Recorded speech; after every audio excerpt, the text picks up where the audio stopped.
Ajax, les amis, 4-2. Voilà. Donc on a vite senti, même si les Sédunois ont donné tout leur cœur, on a vite senti que l'Ajax était un cran au-dessus. Ça s'est senti, ça s'est vu tout au long de la partie. De pas beaucoup, mais il est clair au vu des individualités qu'ils avaient, comme Julian Brandt, international allemand, les trois, Berghuis, international hollandais, Bouman, la même chose, international hollandais, Marc-André Ter Stegen, le gardien de but qui est plus représenté. Donc il est clair et net que oui, par contre ils sont valeureux, les Valaisans ils y sont allés au bout. Ils ont marqué. Il y a eu un penalty, mais ils ont marqué aussi un but.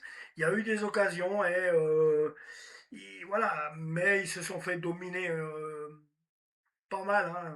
On était plus à être dans les 16 mètres ou même dans les 30 mètres c'est du noir que d'aller faire peur à Ter Stegen là-bas devant. Surtout en deuxième mi-temps.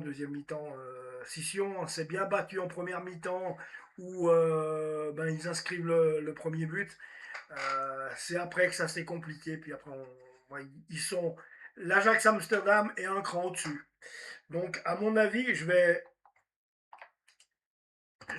vous dire toutes pour les choses. Je ne pense pas que Sion va pouvoir passer cette, cet Ajax d'Amsterdam là, parce que, comment vous dire, même en mettant la toute volonté qu'ils auront au match retour, euh, moi je pense qu'ils pourront faire 2-2, parce qu'ils seront tellement dans l'expectative de vouloir faire quelque chose de bien, qu'ils seront même meilleurs qu'hier soir, mais l'Ajax est là et il est un coin au-dessus, donc ça sera soit, je vous dis, moi j'ai deux possibilités. Très honnêtement, deux possibilités pour match retour. Je vois soit 2-1 pour l'Ajax ou 2-2. Avec au mieux pour ce FC Sion, mais je les vois pas, je les vois pas gagner là parce que sur la longueur, Sion s'est frité. Sur la longueur, Sion s'est moussé. On l'a vu dans les dernières 20 minutes, il y avait plus rien dans les chaussures. C'était fini là. On l'a bien vu, ça souffrait. Bon, c'est avec, bien sûr, je constate ça avec malheureusement un comment ouais, c'est malheureux parce que moi j'étais pour Sion, c'est clair et net, hein. Donc, donc voilà. Donc du coup, il n'y a rien d'autre à dire de plus. Enfin, si, à dire de plus, ben si, on en parle un petit peu. Moi, ça me fait mal au cœur de voir les clubs suisses s'éclater comme ça.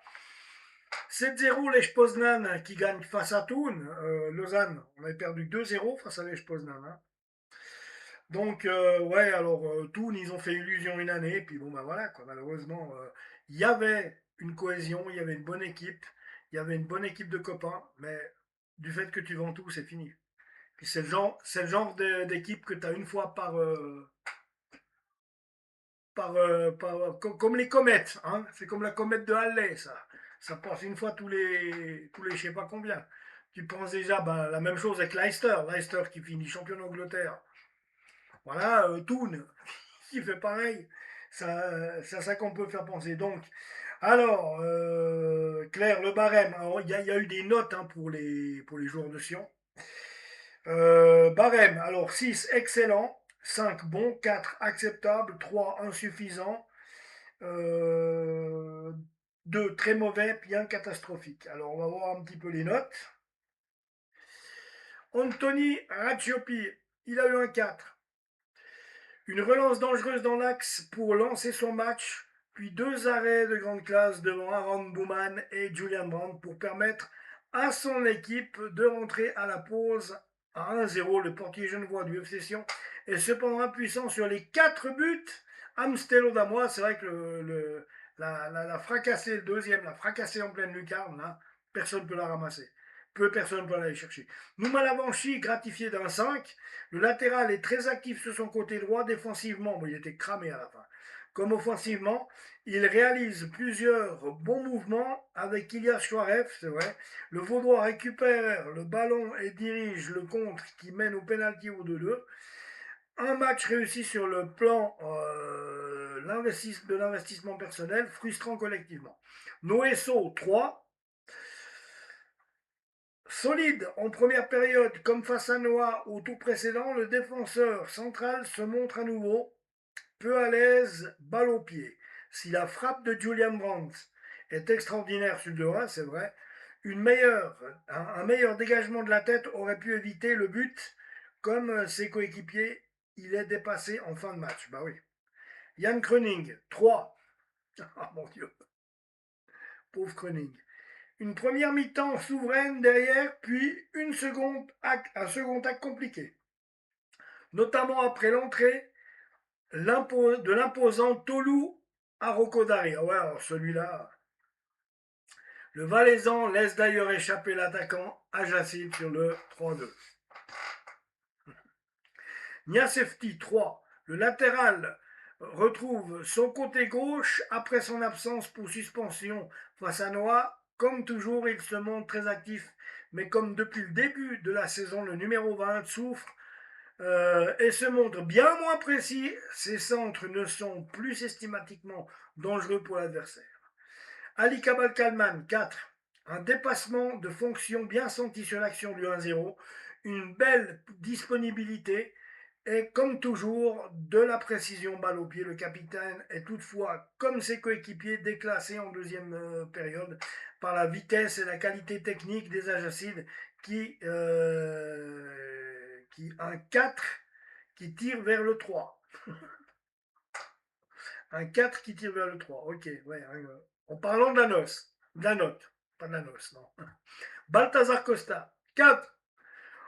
Encore une fois, l'un des meilleurs valaisans sur le terrain, le Brésilien récupère de nombreux ballons et l'un d'eux lui permet de remonter le terrain sur 30 mètres et de servir Winsley Botelli qui trouve le poteau. Le milieu est malgré tout un peu loin de Brandt sur la frappe. Bon, la frappe de Julian Brandt, il n'y avait rien à faire. Hein. Mais en vue en deuxième période, sans doute à cause du jaune reçu en première mi-temps. Remplacé par Josias Lukembia à la 82e. Alors, Ilya Chouarev, 4. Du bon et du moins bon pour Ilya Chouarev, il intercepte un ballon haut avant de gâcher le contre à la 11e.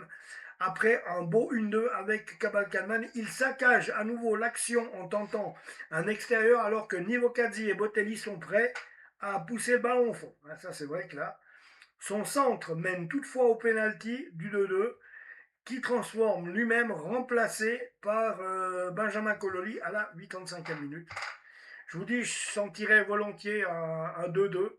Vas-y, en 2-2 au match retour, mais je, si on passe l'Ajax, tant mieux, mais bon. Winsley Botelli, 5. Un match difficile à noter pour le buteur valaisan. Il touche le poteau sur sa première occasion, c'est dommage, et obtient le penalty sur le but du 2-2. Entre ces deux actions, pas grand-chose à mettre à son crédit. Il reste décisif malgré tout. Comme toujours, un 5 qui tire vers le 4 en parlant de la note, remplacé par Théo Berdaïs à la 82e. Franck Surdé, 4. Comme pour Ilias Chouarev, du bon et du moins bon dans son match, comme souvent avec l'ailier qui est capable de perdre bêtement un ballon dangereux devant la surface et un début de match de progresser, des passes bien senties, de loger le ballon dans le petit filet opposé sur l'ouverture du score ou encore d'envoyer ses centres au 18e, à la 18e sur le poteau remplacé par Donat Trudani à la 75e. Rilin Nivokadzi, 4. L'attaquant kosovar s'est battu et a tout donné, comme toujours, et il a été récompensé par son ouverture du score, non pas en marquant, mais en démontrant une fois de plus son importance pour le collectif dans sa capacité à jouer et à garder des ballons. dos au but. Il décale Kabal Kalman qui centre pour Surdé, remplacé par Fodessila à la 75e minute. Un bon match au service du collectif, une fois de plus pour Rilind Nivokadze. Ouais. Donc voilà, voilà. Alors les compositions d'équipe, vous les avez compris. Bon, Sion, Ratiopi dans les buts, Lavanchi, So, Kroning, FT, Kabal Kalman, Balthazar, Chouaref, Botelli. Surdé, Nivokadze, Ajax d'Amsterdam, Ter Stegen, Gaël, Bouman, Bass, Caio Henrique, Klaassen, donc tu vois l'équipe qu'ils ont, c'est normal. Hein. Reger, Brandt, Berghuis, deux gars qui viennent de la Coupe du Monde, là. Leonardo et Gluck. Donc ouais, là dans cette équipe, Ter Stegen, il n'est plus à présenter. Kroning, Gaël, bon, bah, il était bon. Mais Bouman, il était à la Coupe du Monde avec les Hollandais. Caio Henrique, il sort de l'AS Monaco, il est brésilien, il était dans les 25 joueurs brésiliens. Klaassen, lui aussi, est un international hollandais. Julian Brandt et Berghuis ont fait la Coupe du Monde aussi. Leonardo, il est très bon. Puis Gluck, il est bon aussi. Donc, on comprend mieux. On comprend mieux. Maintenant, on est à notre place ce matin. Et puis voilà quoi. Donc, j'espère que ça ira bien. Pourquoi pas sortir une masterclass à Amsterdam qui pourrait faire, si l'Ajax prend Sion de haut, ça pourrait être bien.